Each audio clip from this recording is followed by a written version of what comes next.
नमस्कार, माय महाराष्ट्रीयन किचनमध्ये आपले सगळ्यांचे मनापासून स्वागत. पावसाळा सुरू झालेला आहे.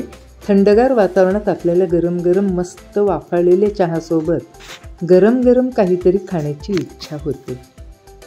आज आपण चहासोबत टेस्टी, कुरकुरीत, खमंग आणि चटपटीत असे कांदा भाजी बनवणार आहोत. एकदम क्रिस्पी असे हे भजी होतात.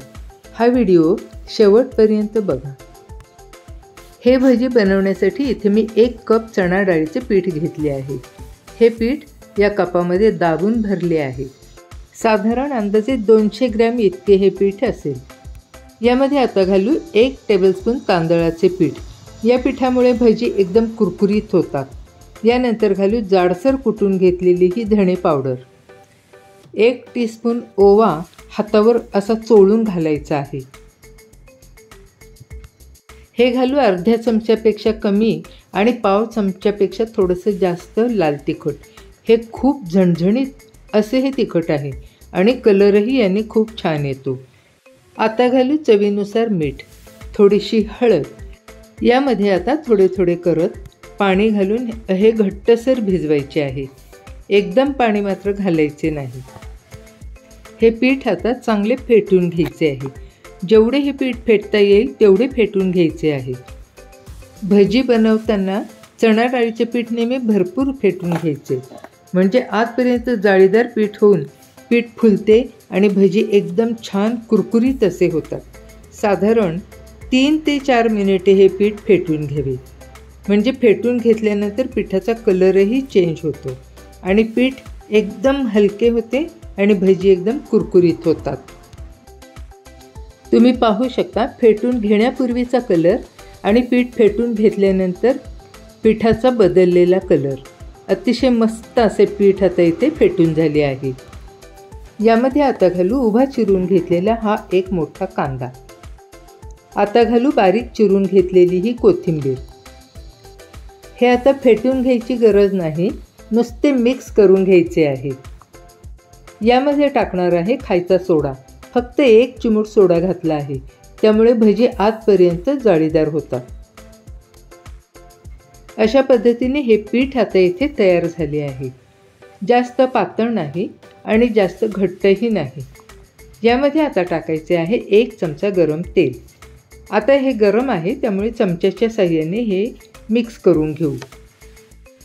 तेल आता गरम करायला ठेवले आहे. त्यामध्ये आता हे भजी सोडून घेऊ. अशा पद्धतीने तेलात जेवढे भजी बसतील तेवढे भजी तेलामध्ये सोडायचे आहेत.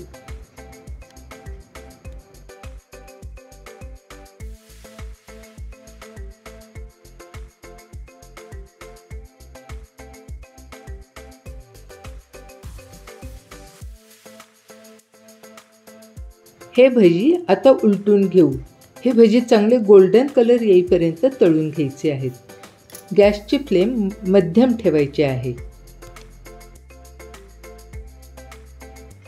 हे बघा, आता भजीला मस्त असा गोल्डन कलर आला आहे. हे भजी तेल शोषून घेणारे होत नाहीत आणि छान असे कुरकुरीत होतात.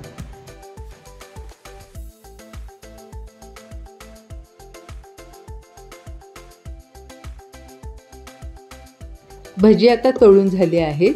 ते तेलाबाहेर काढू आणि चांगले निथळून घेऊ.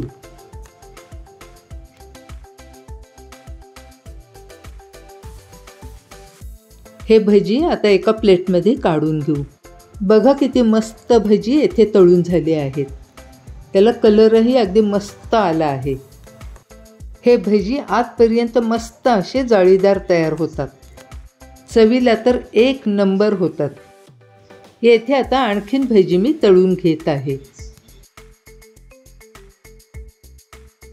तुम्हीही एकदा हे भजी करून बघा.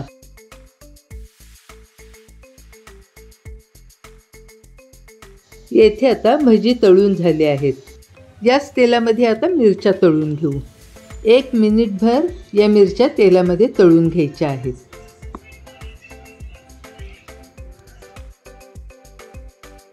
तळून झालेल्या मिरच्या आता एका प्लेटमध्ये काढून घेऊ. थोड्याशा थंड झाल्या की यावर मीठ पसरवून घेऊ.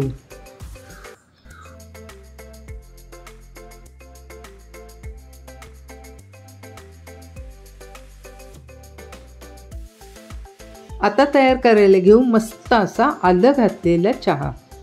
गॅसवर पातेले ठेवले आहे आणि त्यामध्ये अर्धा कप पाणी घातले आहे. यामध्ये आता घालू 2 चमचे साखर. तुम्हाला हवी असल्यास तुम्ही साखरेचं प्रमाण वाढवू शकता. आता घालू चहाच्या चमच्याने 2 चमचे चहा. यामध्ये आता आले किसून घालूया.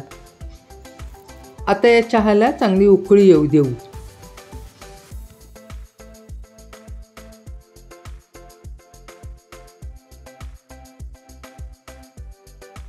यानंतर यामध्ये दूध घालू. साधारण 1.5 कप दूध यामध्ये घालूया आणि दूध घातल्यानंतर पुन्हा याला चांगली उकळी येऊ देऊ. चमच्याने हे चांगले आता हलवून घेऊ. चहाला आता मस्त अशी उकळी आली आहे. आल्याचा हा चहा आता येथे तयार झाला आहे. या आल्याच्या चहाबरोबर आता भजी सर्व करू. रेसिपी आवडली तर लाईक करा, शेअर करा. चॅनलवर नवीन असाल तर न विसरता सबस्क्राईब करा आणि शेजारचे बेल आयकॉन प्रेस करा, म्हणजे माझी रेसिपीचे नोटिफिकेशन आपल्यापर्यंत त्वरित येईल. पुन्हा भेटूया अशाच एका नवीन रेसिपीमध्ये. रेसिपी शेवटपर्यंत पाहिल्याबद्दल धन्यवाद. पुन्हा भेटूया अशाच एका नवीन रेसिपीमध्ये. थँक्यू.